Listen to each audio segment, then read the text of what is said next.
Now today in the shop, our objective was to remove some of the powder coating as much as possible from the MT09 rear wheel, and we stumbled upon a nice little tip that I'll share in the video. Made this day's work a little bit easier and a lot more productive. Now I'm always looking for new things and new ways and new tools and new ways to do things that'll just make it easier or quicker or cheaper or all of the above. Now there's one thing, and I'll share it on tomorrow's video because I was experimenting at the end of the day and I didn't have time to include it on this video, but on tomorrow's video too, and we do post a video every day, I have another really nice little sanding tip that may save you a little work, and there's some good ones on this video. Now today we're going to start grinding away on the back wheel. We got it off yesterday, we cleaned all that up, made some other corporate decisions about what we're going to do back here, and of course every day what I'm doing evolves. I look at the pictures on a computer, I come up with new ideas, and I got another one last night. I'll keep that in a bag for now. For right now, the next goal I have for this bike is to finish the back wheel and then get a look at what it looks like with the two silver wheels. And we're going to try to do that within possibly the next 4 or 5 days. And sometime the second job goes a lot sooner. But the back wheel on this bike is a lot wider, and I want to be even more careful in particular than I was with the front one, because you're going to see this whole back wheel. This back wheel just is like one of the focal points of the motorcycle. Now I really never had two wheels that painted up the same, or the prep was different, or I didn't run into some kind of little gremlin along the way.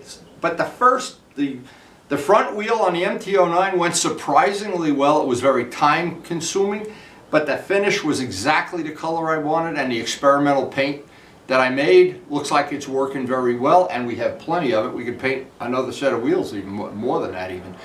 But the whole bottom line of everything is, at this point in time, the weather is just starting. We had a couple of nice days, and it's supposed to be a couple more nice days. I really need to decide, get my priorities straight, and not skimp on the time I want to spend on that wheel. The patience is everything. At this point in time, if I were to try to rush this through and get done in 3 or 4 days, you got to really realistically allocate a week to doing a wheel if you're working like I do 4 to 6 hours a day. And if you do, and with 2 weeks time, you've got 2 beautiful wheels that'll stand the test of time, and you'll have them for the rest of your life. And having those photos on the computer now, I can really evaluate the things I want to do next and keep all the ideas that I have. Some of them, after I look at them on a computer, I'm not sure I really want to do them. Well, it changes from day to day, and it's ongoing pretty much forever. But just like the R1, all the time and energy I put into the bike over the years, and now that bike is the most comfortable sport bike you can imagine. It's got a great sound and a beautiful pair of wheels. And by the way, they're all out on our channel. You can just put my name in quotation marks. Custom wheels, and every one of these restorations, every one of these wheels is on that channel. It's a little over 2,400 videos. I've tried not to leave out any steps so you can fast forward through something that you don't want to see. But I think it's a unique channel. We post up something every day. I don't know who has more videos out there, but it wouldn't really matter. We're not looking for quantity. What I'm looking for is quality information to share. And I think we've done a pretty good job of that in the last 10 years.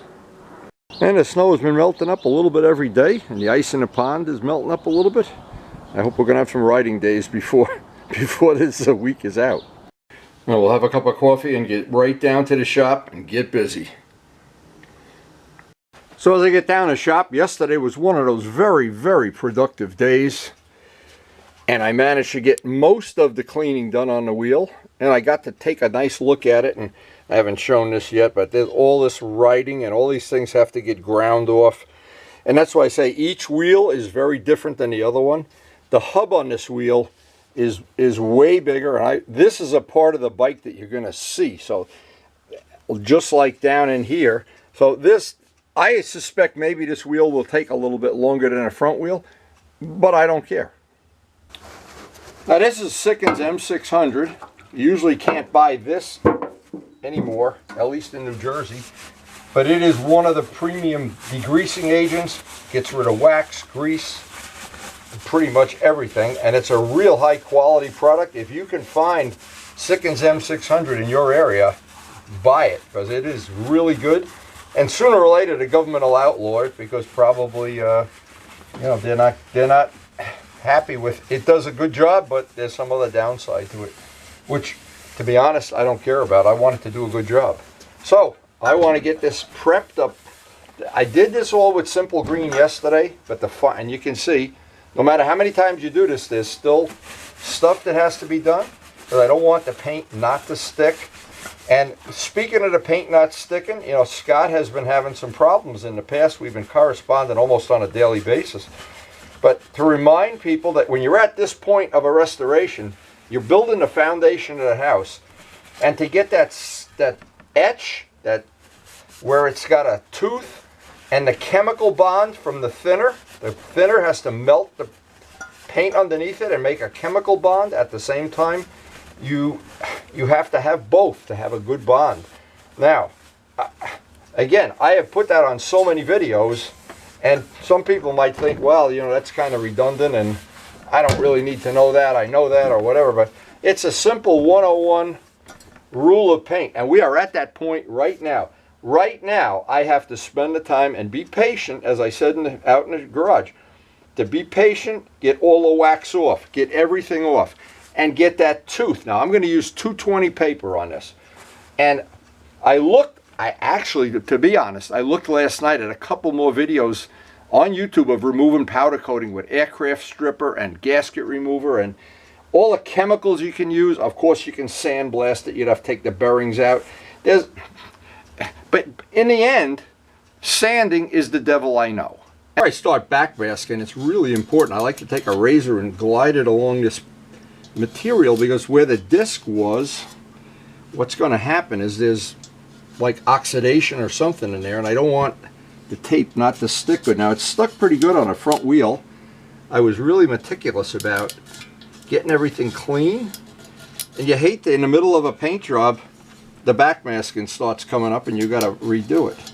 So getting this clean, really important. And even in here where that ring goes, I want to make sure that's as clean as I can make it. Now, a good tip is, before you actually go to put the tape down, wipe everything with a little bit of brake part cleaner.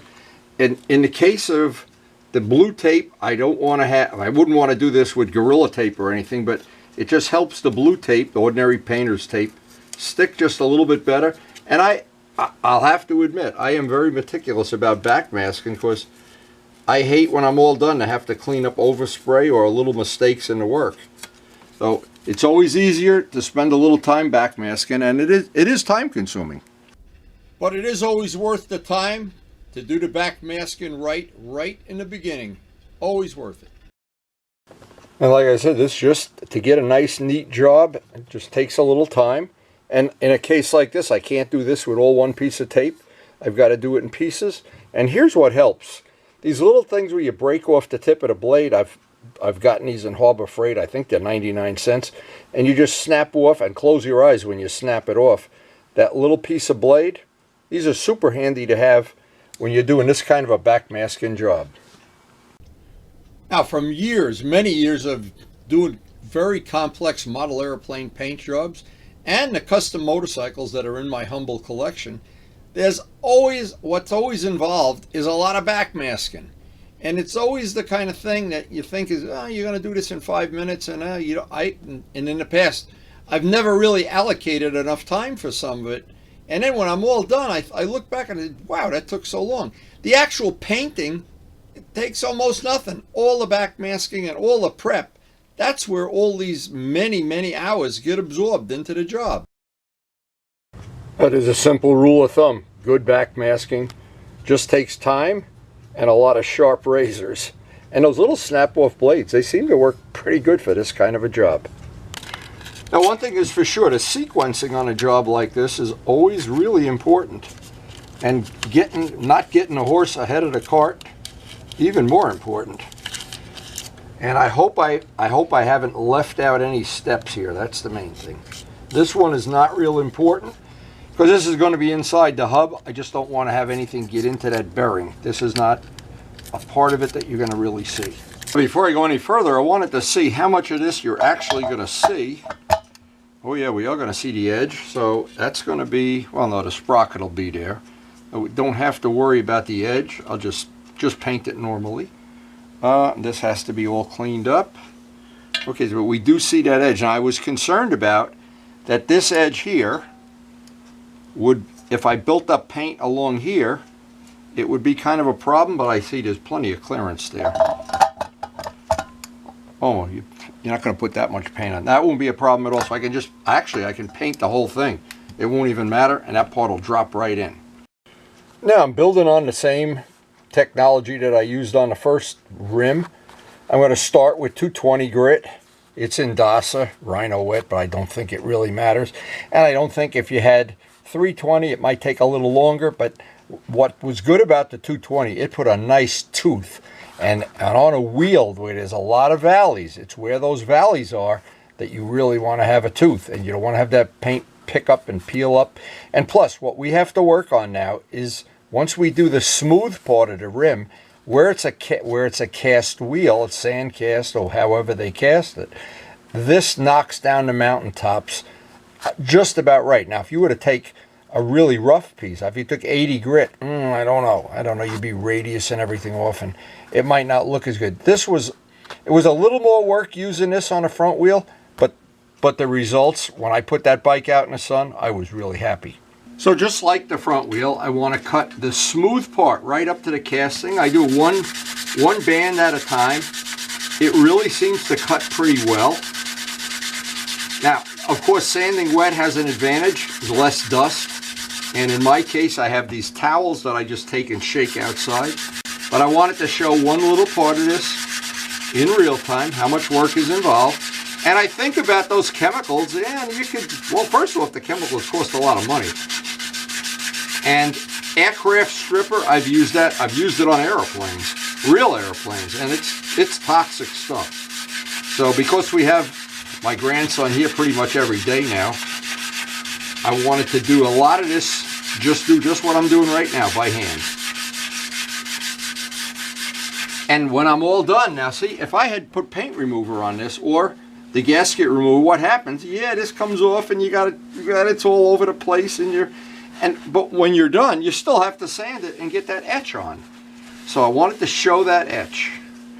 And that etch, that 220 grit etch that's exactly the etch I want. So I can do the whole rim, and I do it piece by piece. I did the front one with a band. And then when I get up to the part that's a casting, going to be a lot more work, and I'll have machines that'll help me do the heavy grinding, but this part is the easy part. So I always like to start with that. Now it's really convenient for me that you can get a lot of this in fast forward, or the videos would be even longer than they are now. And I know people think they're a little bit too long, but I just hate that idea that you may leave out a step or not be able to see something that you want to see. All right, so we got the first band done. This is how I did the front wheel. And now I'll do from here out to here, and then a third thing out here. Do it in 3 steps, give your arm a little rest in between. It looks like this powder coating, luckily for me, the Yamaha is the thinnest coat of powder coating. If they had blasted this on 2 or 3 coats, because I know one of the things about powder coating, it gets thick very quick. And what happens? All these little edges, all these little grooves and things, you lose them, and it just becomes like a marshmallow. So paint a little bit less. Anyway, we're just going to continue just what we're doing. It's a labor of love, and nobody's going to come over and do it for me. And I know some people that really hate to sand anything, and they really try at any price to minimize or avoid sanding when they're doing a job like this. But sometimes you just have to bite the bullet. Now with that band done, and what I found out from doing the first one, I don't have to really remove all the powder coating. What I do have to do is make sure every place I sand, even if I leave some powder coating here, that I get an etch on it. I don't have some shiny thing that's going to be a problem. Now, doing this, I can do this a lot of ways, and just getting my finger in there. I had a tool that was working pretty good, one of those little polywogs. And let me show that. That's one of the things I can show. It's on the other video, I'm sure. Now I have a whole bunch of these. They're called polywogs or tadpoles.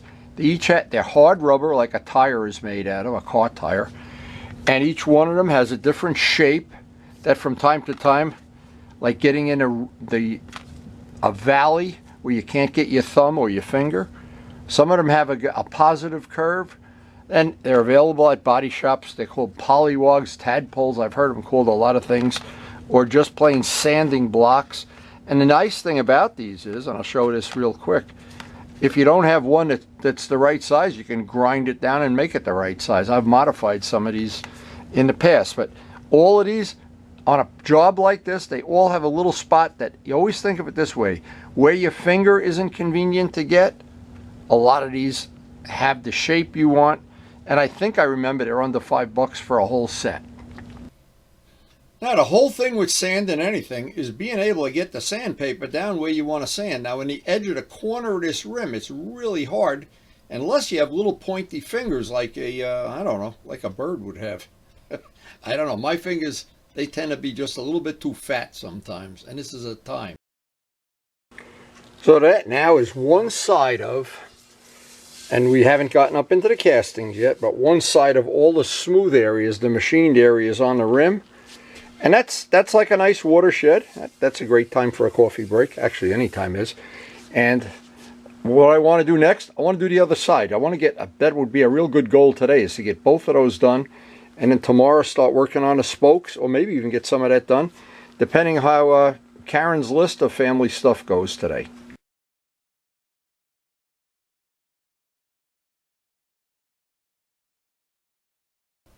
Now, in the course of doing anything, I'm always trying new products, do different grades of sandpaper, different things, trying to make things easier and whatever. And I finally stumbled on something that I think is something that's really worth sharing on this video. And in this case, it worked really, really. So the next step on this, I have some 100 grit paper. Now, I haven't used 100 grit on the front wheel, but I thought I'd do a little experiment, see if I can learn something here. Where the casting is, where the machine part ends and the casting goes up into the spokes, there's a little small area in there. And the problem is the machine just doesn't get in there the way it should, and then you have to wind hand sanding it anyway. I thought maybe just give it a shot, see if the 100 grit is any better than the machine that we used on the front wheel. You know, all of this sands out easy. It's this casting. Where it's a casting, that's where I'm going to see if that 100 grit is any good. The only way you learn stuff is you got to try it. Now I'm looking to see how quick this is going to come up. When I was using a machine, it's just hard to get in all the little corners and edges. And since it had to be hand sanded anyway, and I know we're going to, at the end of this, we're going to sand the whole thing with 220 or 320, something smoother. But I want to see how quick this gets the powder coat off. Now this is 100 grit, wet and dry, wet or dry. And I figure I'd do one here just in real time to see.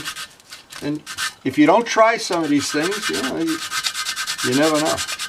Now see, what's good about doing this, you can get right up against that little rib, and you can get the radiuses on here with no machinery at all, just by hand.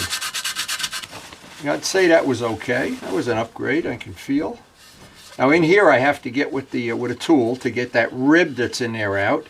But I want to do the whole rest of the rim. I want to finish that whole inside here, and maybe that's going to work up here too. But you never really know. You just got to go out and do it and see what works. That seems like it's a good thing. So using the 100 grit wet on the casting seemed like it really, really was an upgrade over the way I was doing it with the machine. Because in the end, even with the machine, I had to go back over it and hand sand it. This seemed like, I don't know if it really is, but it just seemed like at this time it up. So the 100 grit, it really did a great job. I'm really impressed. I'm sorry I didn't try that on the front wheel, but that's the only way you learn this stuff, is you got to try it. And you got to be willing to spend some time like I am on this. Now I'm at the point, the next thing I wanted to work on, and it's going to be difficult, is in here, the rib where these two pieces join, I'm not sure I can show it, but there's a rib that goes through the whole part, and it's on every down in here. And I want to get, there's a tool I have that I can get in there with the tool, and anywhere that joint, I actually have to go around the whole perimeter of the whole part around the hub. And I think mechanically I can get rid of it. Now I could do it by hand. I could wrap some of that 100 grit paper around a broomstick or something, but I have the tool and I have the Dremel tool, and they both work pretty good at doing that. So I think that's something we learned on the first wheel of the MT09. Okay, now these come from Harbor Freight, and they go in an electric drill. You run them at a relatively slow speed.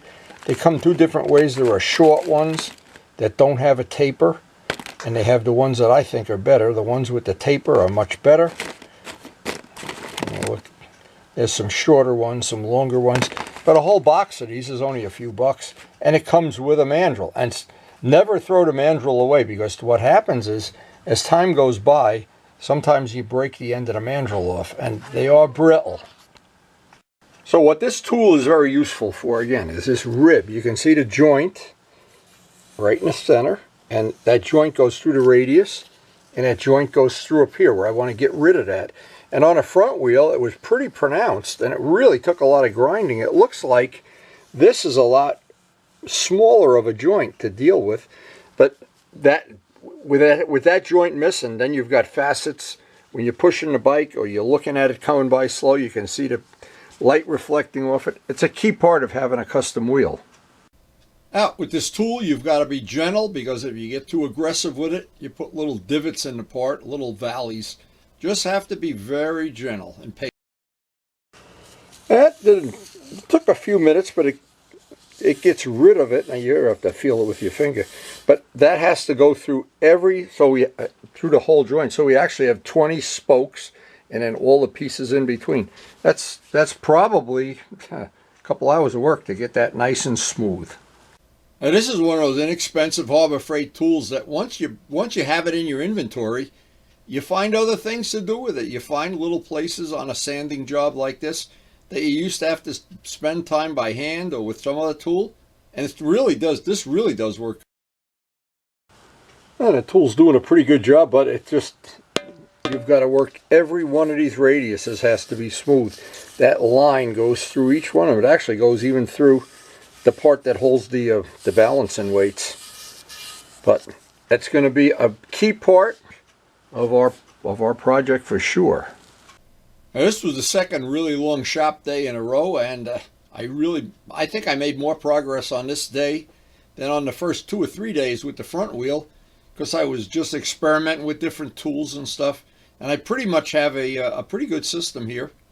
But at the end of the day, when I looked this over for the last time of the day, I was really happy, and I said, wow, this really was a surprise getting this much done. And no matter how you do it, the last little bit, you always have to dress off everything by hand. The power tools are good, but the real quality comes from the hand sanding at the end. And we're coming up on the end of the day, and we've gotten so much done in the last 2 days. I'm really impressed, and I don't want to risk rushing it. I'm just going to do this until Karen is ready to do her errands, and we are going to put this day in the bank with a big smile on my face. I can't believe we got so much done in the last few days. They've been long days, but that whole rim, now we've got to work on this tomorrow. We've got to do the sides and the hub. Now the hub, whole thing, I'm thinking, that's really going to be labor intensive, because it's all that cast that we've been trying to get away from.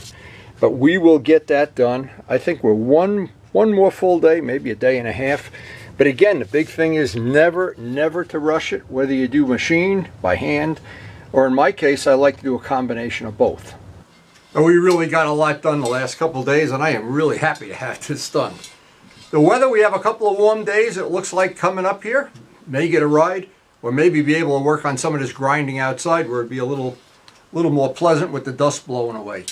Anyway, this is a total labor of love, and when it's done, I'll be very glad I did it. At the end of every workday, I clean up the shop and kind of look back at the progress I made on that given day. And this day, when I look back, I thought, wow, the last 2 days actually have really exceeded my expectations. Now, because the day is over, and it really was 2 good days in a row, I wanted to sit at the computer again, and I want to explain some of the things that I've been thinking about, because we're coming up on having that back wheel done within, well, less than a week anyway. And there's several things I still wanted to address on the bike. There's a side cover that I think I can make out of carbon fiber. There is some trim I wanted to add to it, silver trim into the paintwork. The windshield, I have the spare extra windshield, and I wanted to try to incorporate some kind of paint trim on it, or a logo or something. Just that dawned on me. And John and I have gone back and forth many times. He has an idea, he throws it at me, I throw my idea at him, and then we disregard both of them. Well, whatever. And Karen will come down and look at the photo shoot with me and say, nah, that doesn't look right. That's not right. I try to draw on other people that have a better eye for this than I do, and try to always look at it over and over, and then the next day look at it again. And by looking at it constantly, having all these photos on my computer, and I have thousands of them now, things I really like, the way those scoops worked out, that and that logo, that 09 logo, that worked.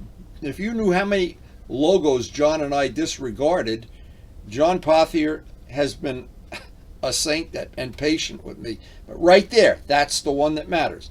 That's the one that changes the bike, instead of having a hokey thing that's backward on a stock bike. The scoops, again, I don't know if I want to put the grilling in there in silver at some point in time. Not sure yet. Karen says no. Maybe she'll change her mind. I'm still looking at that side cover that goes right under the seat. There's a blank area.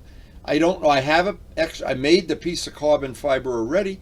I made the pattern for it. I just don't know if I wanted to make it blue. I wanted to leave it carbon fiber. I wasn't sure at this point in time.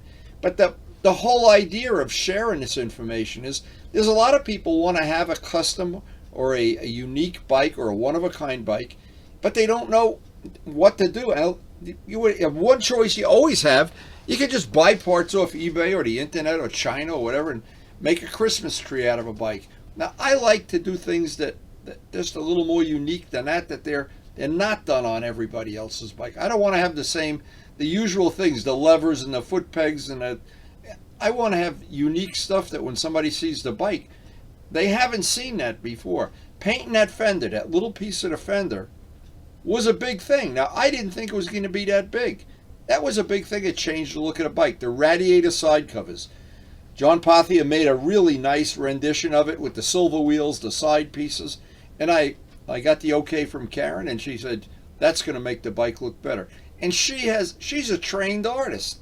She knows this stuff better than I do. But it's always then up to me to execute it and make it happen. You know, you can have an idea of what a great beef stew would like, but you still have to be the cook and make the stew. But all of these photos combined have added a wonderful dimension to making this bike to fulfill the vision that I originally had, probably the day after it came home. And the whole reason that it works so well for me is I had that. I always say, before you do any custom work to a bike, ride it for a year. I rode it for a year and a half before I started this project. Got 10,000 miles on it.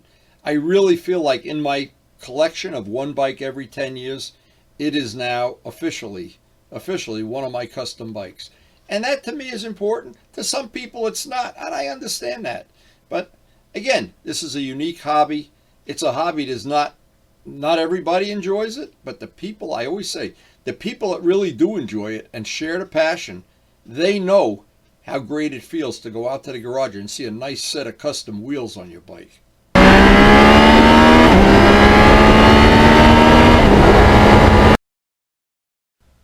So if you enjoyed the video, I hope you share it with your friends. And of course, I hope, most of all, that we'll see you tomorrow. And thanks again for watching.